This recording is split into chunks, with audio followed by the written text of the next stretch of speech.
Welcome back, travelers. I'm Alex. Together with my loyal friend Argo and our wise companion Glaux, we'll journey through the legendary world of ancient Greece. Today, we continue our epic adventure with the Odyssey, Book 2, Episode 5. Come with us. When rosy-fingered dawn rose over Ithaca, Telemachus woke before the day had grown bright.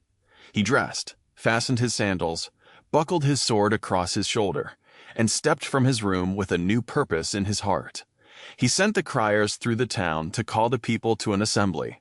Then he walked to the meeting place with his spear in hand and his 2 hounds beside him. Athena, the wise goddess who watched over Odysseus, gave him such a noble presence that people turned to look at him. Even the oldest counselors made room when he sat in his father's seat. The first speaker was Aegyptius, an old man bent with age and sorrow. One of his sons, Antiphus, had sailed with Odysseus to Troy. On the journey home, the Cyclops had killed him in his cave and made a cruel meal of him. Aegyptius still mourned that son. "Men of Ithaca," he said, "we have not held an assembly since Odysseus left for Troy. Who has called us here? Is there a danger approaching, or some matter that concerns us all? Whoever has summoned us, may Zeus grant him good fortune." Telemachus took courage from the old man's words. The herald Pisanor placed the speaking staff in his hand, and Telemachus stood in the center of the gathering. "It was I who called you," he said. "I've heard of no enemy ship, and I bring no public news. My trouble is my own, but it is destroying my father's house. First, I have lost my father, Odysseus, who cared for all of you as a father cares for his people. Second, the young nobles of Ithaca are ruining everything he left behind. They crowd into my home and press my mother, Penelope, to marry one of them. They will not go to her father, Icarius, and ask him to choose a husband for her. Instead, they stay in my house. They slaughter our cattle, sheep, and goats for feasts. They drink our wine without measure. No household can survive such waste. Odysseus is not here to protect us.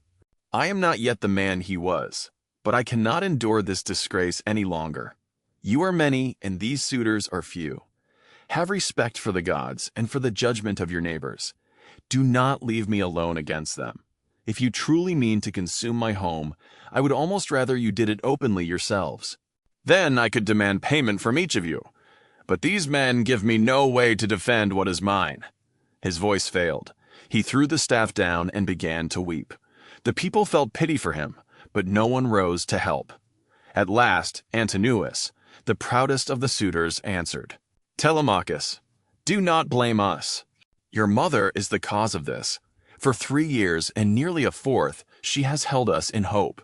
She sends messages to one man, then another, and promises nothing. She deceived us with her weaving.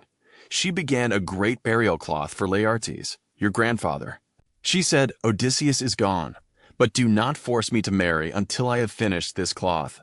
When Laertes dies, the women of Ithaca must not say he was buried without honor.' We agreed. Every day, Penelope worked at the loom where we could see her. But every night, by torchlight, she secretly unraveled what she had made. For 3 years, she kept us from learning the truth. At last, one of her servants told us, and we caught her undoing the cloth. Then she had to finish it. Now, send your mother to Icarius. Let her father choose her husband and arrange her marriage. Until she does, we will remain here and eat at your expense. Penelope receives honor for her cleverness. You are the one who pays the price." Telemachus looked at him with grief and anger. "How can I drive away the mother who bore me? My father is far away. I do not know whether he lives or has died. If I force Penelope back to her father, Icarius will demand payment from me. Worse still, my mother will call upon the Erinyes, the spirits who punish wrongs within a family. The gods would hear her.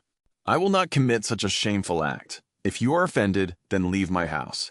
Feast in your own homes, taking turns and spending your own wealth. But if you choose to keep devouring one man's estate, may Zeus judge you. If you fall one day in my father's house, no one will avenge you." As Telemachus spoke, Zeus sent 2 eagles flying down from the mountain. They swept together over the assembly, side by side in the wind. Above the people, they wheeled in a circle, beating the air with their wings and glaring down. Then they tore at each other with their talons and flew away toward the right, over the town. The people watched in wonder. Halitherses, an old prophet who understood the language of signs, stood up. "Listen, men of Ithaca," he said, speaking especially to the suitors. "Odysseus will not remain away much longer. He is near, and he will bring death and destruction upon the suitors, and perhaps upon others in Ithaca as well. Let them stop their cruelty before he returns. I do not speak without knowledge. When the Greeks sailed for Troy, I foretold that Odysseus would suffer greatly, lose all his companions, and return home in the 20th year unknown to everyone. All of it has come true, and this will come true as well." Eurymachus, son of Polybus, and another leading suitor, mocked him. "Go home, old man, and prophesy for your own children. Birds fly everywhere in the sunlight. They do not always bring meaning. Odysseus died in some far-off land, and you, Telemachus, should send your mother back to her father. Until then, we will keep courting her and eating in your house. We fear neither your speeches nor Halitherses' omens," Telemachus answered with a steadier voice than before. "I will not argue with you again. The gods and all Ithaca know what you have done.